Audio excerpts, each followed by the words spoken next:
and enlightening us of any things in Judaism, and this time in Leonard Cohen. I want to tell you that our next project about Leonard Cohen will be six.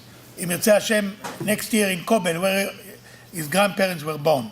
To end up the special event, I want to ask a special, that's a surprise, Billy. Billy was the cantor of Leonard Cohen, a personal friend who knew him very well.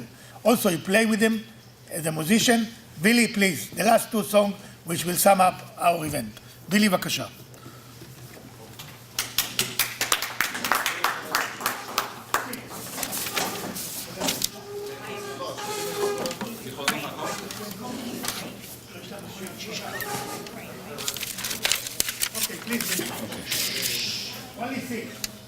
I just want to take a minute and thank Rabbi Chaim Sadler-Feller for inviting me to this wonderful event.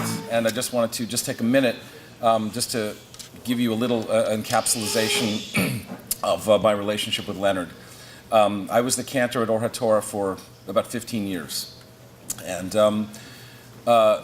some years back, one of the congregants, a musician, a wonderful friend of mine named Larry Klein, had gotten remarried. And at his wedding, Leonard and his then girlfriend Anjani Thomas were at the wedding, and Rabbi Mordechai Finley, who I think you all know, who's the rabbi at Or HaTorah, he delivered the sermon and he officiated the wedding. And at the reception, my wife and I, David Mamet and his wife Rebecca Pidgeon, who I was performing with at the time, and Leonard and his girlfriend Anjani, we were all seated at the reception table together, and I was next to Leonard. And Leonard had extolled the praises of Rabbi Finley's sermon, and then he had told David Mamet how much he loved his work, and he told Rebecca how much he loved her work in his movies. And I just happened to say, well, Rebecca and I happen to be playing this week at a club called the Hotel Cafe in Hollywood. And you'll forgive me, the only way I can talk about Leonard is to imitate him. So his speaking voice, because it was so musical to me. So he pulled out a notebook and he goes, well, where is the Hotel Cafe? And I gave him the address, not knowing in a million years that he would show up.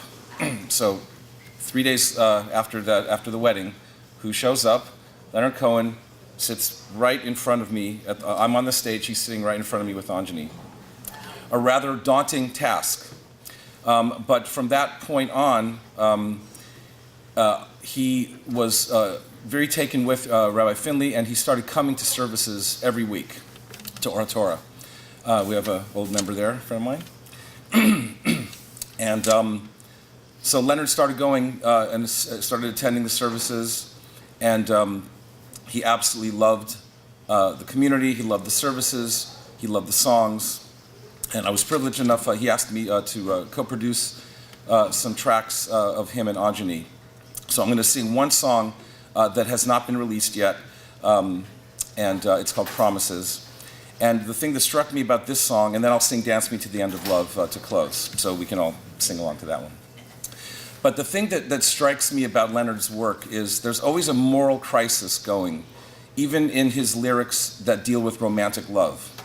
So the chorus to this Promises song says, when the world is false, I won't say it's true. When the darkness calls, I'll be there with you.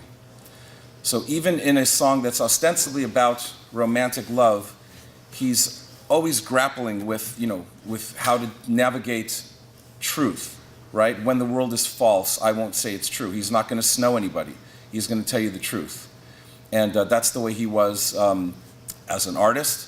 That's the way he was as a friend. He was as loyal as they come.